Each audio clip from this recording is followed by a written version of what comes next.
Speech single single होने दीजिए, single आपका होने दीजिए, हाँ सिंगल सिंगल सिंगल स्पीच। आदरणीय हाँ जागरूक जनता पार्टी के सभी कर्मठ कार्यकर्ता पदाधिकारी, सम्मानीय अभिनंदन ट्रस्ट के सभी समाज सेवी कार्यकर्ता पदाधिकारी गण, the world education research electro homeopathic institute अनुसंधान केंद्र के प्राचार्य, अध्यापक, छात्र छात्राओं और पूरे भारतवर्ष के मेरे प्रिय नागरिक गण, आप सभी को गणतंत्र दिवस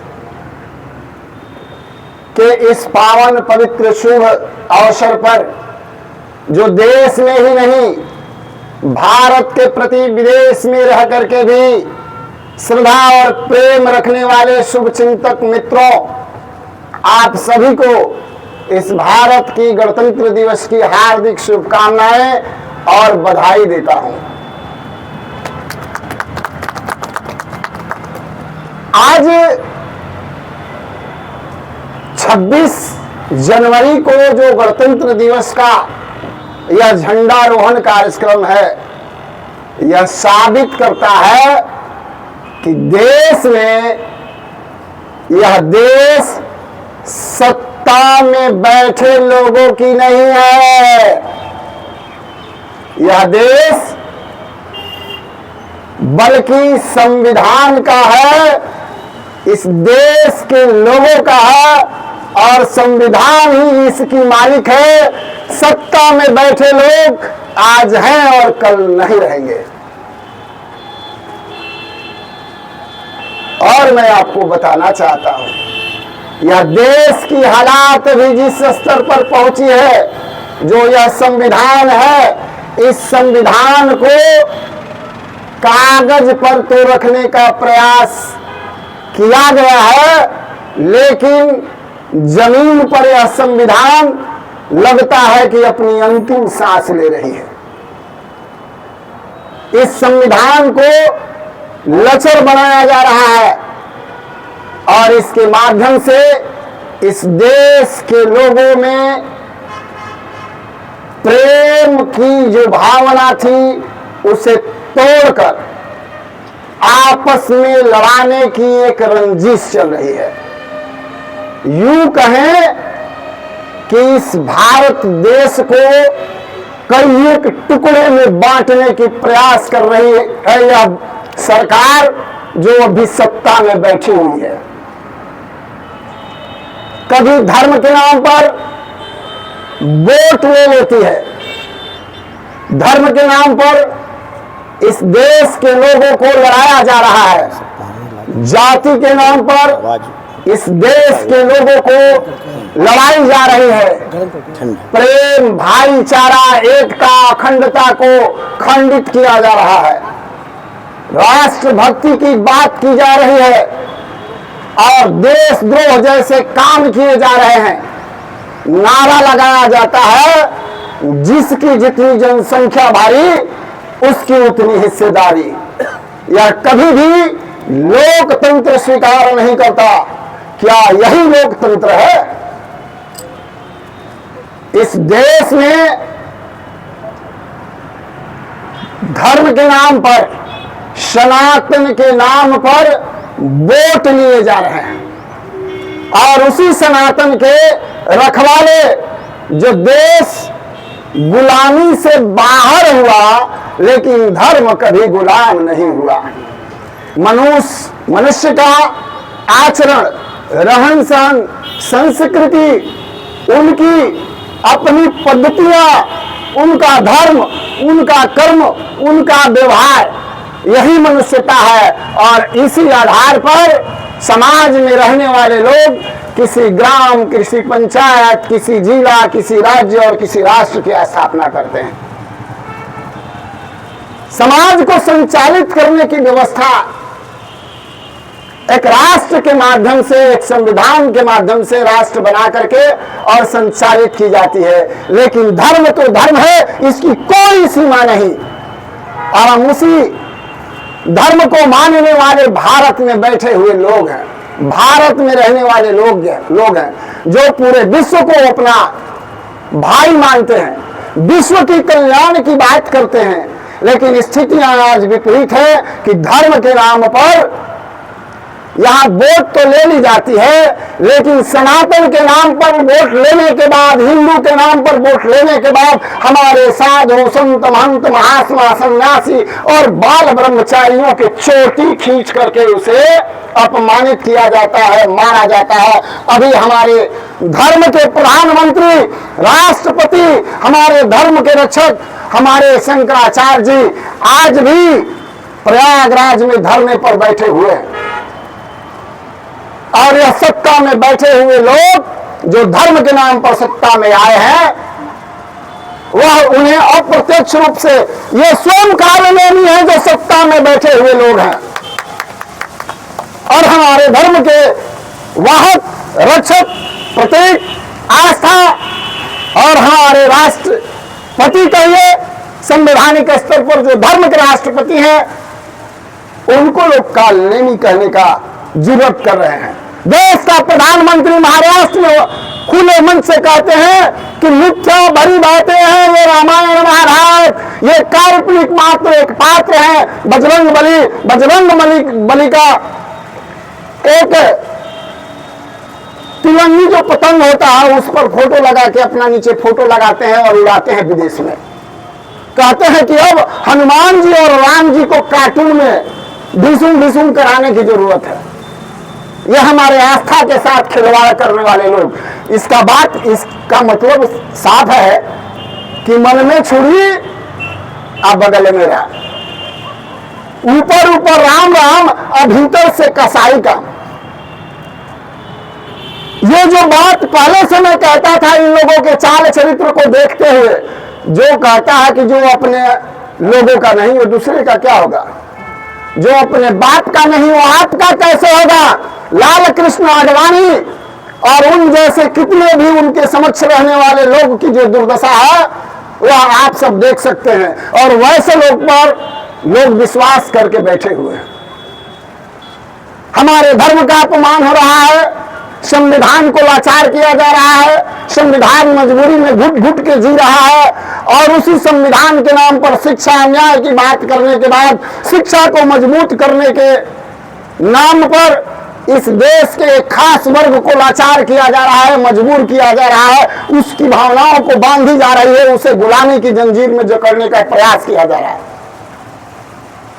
यूजीसी एक्ट आया, बात कर रहे थे लोग कि यूसीसी लाएंगे, universal civil commission, universal civil court की बात थी, पहले की बात यूनिवर्सल सिविल कोर्ट लाने की बात इन लोगों ने किया था। इसका मतलब क्या था, जो एसी एसटी से, जो दुर्भावना से ग्रसित लोग बदले की भावना मन में जो रख रहे थे, उस बदले की भावना से लोग क्या करते थे कि एसी एसटी एक्ट पर जो है एफआईआर अभी भी कर देते हैं। अब एफआईआर हो गया एसी एसटी एक्ट में तो सबसे पहले आप पर कार्रवाई होगी, आपको अरेस्ट किया जाएगा, आप जेल जाएंगे, जल्दी बेल नहीं होगा। वो दोषी सिद्ध नहीं हुआ तो बच जाता है, लेकिन आप पर कार्रवाई हुई, जो आपका बर्बाद हुआ, मान सम्मान पैसा, आपका लाइफ बर्बाद हुआ, उसकी रिकवरी नहीं हो पाती है। ये समाज में व्यवस्था अभी बना करके समाज को लड़ाने का प्रयास किया गया था और किया गया है। वही व्यवस्था एक जगह छूटा रह गई थी। इन लोगों के मन में यह अभिभावना थी, वोट हिंदू के नाम पे लिया, जाति के नाम पर लिया और अपना हनुमान बनाया, अपना ध्वजवाहक बनाया ब्राह्मणों को, क्षत्रियों को। और किया क्या बदले में? उन जनरल समाज के बच्चों को, अब बच्चों को टारगेट करके कि कॉलेज में जब पढ़ने जाएंगे तो वो कॉलेज में पढ़ने जाएंगे तो वहीं से वो प्रेरित होंगे बैकवर्ड बनाम फॉरवर्ड। प्रेम वहीं से बट जाएगा। जो अभी बची हुई व्यवस्था थी, जबकि इतिहास गवाह है कि राजा रामचंद्र जी जब स्कूल में गुरु आश्रम में पढ़ने गए थे तो उनके साथ उनका मित्र भीमराज भी जो आदिवासी थे वह भी पढ़ा करते थे। उस समय नहीं बचा वो प्रेम। मित्रता कितनी प्रकार थी। आज भी आप सब भी जो है बात को समझेंगे और दिल से समझेंगे। जहां तक हमारी आवाज जा रही है आप सब देंगे ध्यान कि कोई भी जाति, कोई भी धर्म का छात्र किसी भी स्कूल में, कॉलेज में जब पढ़ने जाता है तो उसके साथ मित्रता हो जाती है। वहां वह मित्रता न जाति देखता है न धर्म देखता है और आजीवन वह मित्रता चलती है। लेकिन इसी मित्रता को अब देख करके बांटने का और सत्ता हथियाने का, गद्दी पर बैठे रहने का जो यह बहुत बड़ा षड्यंत्र रचा, ताकि लोग जो है अंग्रेज जब गए ना तो कान में फूंक के गए डिवाइड एंड रूल, कि एक दूसरे को बांट के रखो, लड़ा करके रखो, ताकि जो एक दूसरा व्यक्ति है आपस में लड़ते रहे, बंटा रहे और हम सत्ता का सुख भोगते रहें, इस देश पर राज करते रहें। यह गोरे जब शासन करने वाले यहां से चले गए तो बच कौन गया? यही लोग। ये स्वार्थी लोग हैं, यह देश के लिए कभी लड़े नहीं है। जो भी वर्तमान सत्ता में बैठे हुए हैं सबने यह कहा, लेकिन क्या है कि यह देश है कहता है कि बहुत दिन से राम राम कह रहा है, भक्तिमय राष्ट्र है यह देश सनातनियों का है, भक्तों का है, धर्म का है। तो लोगों ने कहा कि राम राम कह रहा है तो लगता है कि सुधर गया है, इसके जीवन में थोड़ा सा बदलाव आया है। लोगों ने सबका दे दिया। अब यह लड़ाने का पूरा कोर कसर जो है छोड़ नहीं रहा। देखिए बांटने का प्रयास किस तरीके से किया कि यूसीसी के बदले यूजीसी जब लाया तो कहा ओपन, इस पर चर्चाएं चल रही है और सबको जो इस देश का नागरिक है, मैं कहूंगा आप किसी भी जाति के हो, किसी भी धर्म के हो, अभी जो कानून व्यवस्था यहां लगा है ठीक है, कोई बात नहीं, लेकिन यूजीसी में जो अभी यूनिवर्सल हाई एजुकेशन रेगुलेशन लाया गया है, इसका विरोध आप सब भी करिए, क्योंकि हम सब भी इस भारत के नागरिक हैं। आप ही नहीं, हमें आप ही के बीच में रहना होगा और हम वो लोग हैं जो इस देश को गुलामी के जंजीर से निकालने के लिए अपना तन दिया, धन दिया, जीवन दिया, सब कुछ न्यौछावर कर दिया। हम इस देश के लोग हैं, हम इस देश में ही रहेंगे। और स्थितियां जब विपरीत होगी, सरकार लड़ाएगी, आप सब अपने स्वार्थ में पागल होंगे, आप आवाज नहीं उठाएंगे। इस तरीके के कानून अगर पारित करा के ही रहेंगे, पारित होने के बाद आप चुप रहेंगे तो आपका घर भी छूने वाला है और जिसका घर छुएगा वही छाएगा। आप चाहते हैं कि आपके टोले, मोहल्ले, गांव, स्कूल में प्रेम बटे, प्रेम टूटे, वहां उत्पात हो, उपद्रव हो, लड़ाई हो, हथियार चले, रक्तपात हो। सरकार यही चाहती है किसी तरीके से आप बट के रहें। जनरल समाज के लोग आज रक्त क्रांति करने के लिए भी तैयार हैं और करेंगे। मैं पूरा जीवन जितना संपत्ति कमाऊंगा इस आज 26 जनवरी के झंडारोहण के मौके पर बोल रहा हूं। अगर सरकार ने इस एक्ट को वापस नहीं लिया तो इस लड़ाई को लड़ने में जो भी संस्था, संगठन और संघ मेरे साथ काम करेगा उसको पूरे जीवन की आमदनी में सर्वस्व न्यौछावर करूंगा दान के रूप में, लेकिन इस लड़ाई को लड़ूंगा और इसे वापस दिलाऊंगा। इससे जो है एक विकसित समाज पीछे हो रहा है और इसका बहुत बड़ा प्रभाव समाज में है। और जरूरत पड़ी तो जब देश की रक्षा कर सकते हैं जनरल समाज के लोग, तो अपने आत्मसम्मान की रक्षा के लिए हथियार नहीं उठाएंगे क्या? आत्मसम्मान के लिए भी हथियार उठाएंगे। आप सबको उठाना होगा। जो भी जनरल समाज के लोग हैं, मैं सबको आगाह कर रहा हूं। और मुख्य दर्शक बैठे हुए, जो भी सत्ता में बैठे हुए, अभी वर्तमान सत्ता में जो बैठे हुए विधायक, सांसद, मंत्री जो भी हैं और इस पर आवाज नहीं उठा रहे हैं, तो ध्यान रखिएगा, गली में आइएगा, जूते से पीट पीट करके आपको भगाया जाएगा। अभी तो गोबरे से कुछ लोग नहाए हैं ना। ध्यान रखिएगा, आप मुंह दिखाने लायक नहीं रहिएगा। अपने स्वार्थ में जनरल समाज के बच्चों को गुलाम बनाने का जो आप लोगों ने प्रयास किया है, यह कतई बर्दाश्त नहीं है।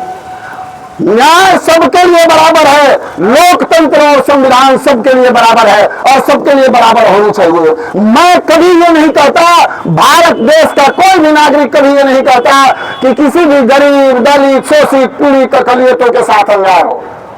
इसका मतलब ये नहीं कि जो जन कल्याण करने वाले लोग हैं, इस देश के हित चाहने वाले लोग हैं, उन्हीं के साथ, उनके बाल बच्चों के साथ अन्याय होगा। अगर यह अन्याय कोई करता है तो हम देश के सभी नागरिकों का दायित्व बनता है पुरजोर इसका विरोध करें। नहीं कोई करता है, अपने स्वार्थ में डूबा हुआ है, तो ये समझिए कि देश बचने वाला नहीं है। देश को टुकड़े टुकड़े करने की बात की जा रही है। मैं इस झंडारोहण के अवसर पर सरकार से मांग करता हूं कि आप इस बिल को वापस करिए, अन्यथा एक मार्ग और सुझा रहा हूं जो बंटने का मार्ग है, सटने का नहीं। और वह मार्ग क्या है कि जनरल समाज के छात्रों के लिए अलग स्कूल, अलग यूनिवर्सिटी, अलग कॉलेज और अलग सारी व्यवस्था बना दी जाए। जाति के नाम पर आप सर्वे कराइएगा, धर्म के नाम पर आप सर्वे कराइएगा, देश को बांटने के लिए जिसकी जितनी जनसंख्या भारी उसकी उतनी हिस्सेदारी की बात करिएगा और कहिएगा कि राष्ट्रभक्ति है। यही लोकतंत्र है। लोकतंत्र में कभी भी जिसकी जितनी जनसंख्या भारी उसकी उतनी हिस्सेदारी के आधार पर न्याय नहीं मिलता है। न्याय को, व्यवस्था को, सम्मान को जनसंख्या देख करके बांटिएगा, दीजिएगा। यही लोकतंत्र है, यही न्याय है। इस देश के प्रधानमंत्री और राष्ट्रपति सत्ता में बैठे हुए लोगों को मैं आगाह करना चाहता हूं, कहीं देखिएगा वैसा दिन भारत में ना आ जाए इन जनरल समाज के छात्रों के माध्यम से जो जेल जी की बात लोग आप कर रहे हैं ना, कहीं वैसा माहौल उत्पन्न ना हो जाए कि आपको गद्दी छोड़ करके विदेश में और वही डिलीवरी बॉय का काम करना पड़े, पिज्जा वाला, और यह स्थिति उत्पन्न होगा। यहां इस देश के नागरिकों से क्या मतलब? इस देश के नेताओं जो सत्ता में बैठे हुए लोग हैं और इस देश में सरकारी तंत्र में बैठे हुए जो सरकार का काम कर रहे लोग हैं, उनके खिलाफ बहुत बड़ा आंदोलन होगा। और मैं इस देश के सभी जाति धर्म के नागरिकों से आगाह करते हुए आग्रह करूंगा कि इस आंदोलन में आपको हिस्सा लेना चाहिए। सरकार को घुटने टेकने के लिए मजबूर करनी चाहिए। मैं यही चाहता हूं कि इस देश में यूनिवर्सल सिविल कोड का जो मामला है, जो एक्ट की बात है, वही लागू होनी चाहिए। सबके लिए न्याय बराबर, सबको सम्मान बराबर, सबको शिक्षा बराबर, सबको स्वास्थ्य की व्यवस्था बराबर, सबकी सुरक्षा की बात, यही लोकतंत्र है। और इन्हीं बातों के साथ कहना तो बहुत चाहता था, लेकिन बहुत बड़े बड़े विद्वान प्रवक्ता हमारे समक्ष है, उनकी भी मन की बात में चाहता हूं कि आप तक पहुंचे।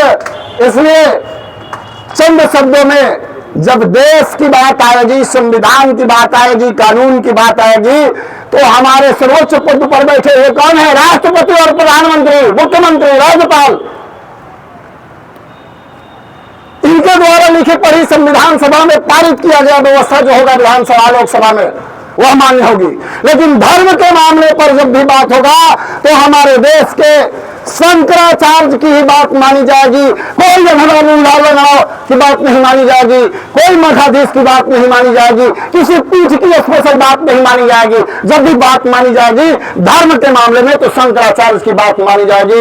इसलिए मैं आप सबको ललकारता हूं कि शंकराचार्य जी के भी समर्थन में आप अपना एक योगदान किसी भी रूप में जरूर करें, तब इस देश का धर्म बचेगा। यह देश ही जो है पूरे विश्व की हित चाहता है, यह देश ही चाहता है विश्व का कल्याण हो, यह नारा लगाता है। पूरे दुनिया का कोई वैसा देश नहीं है जो विश्व के कल्याण की बात करता हो। सभी लोग अपने कल्याण की सिर्फ बात करते हैं।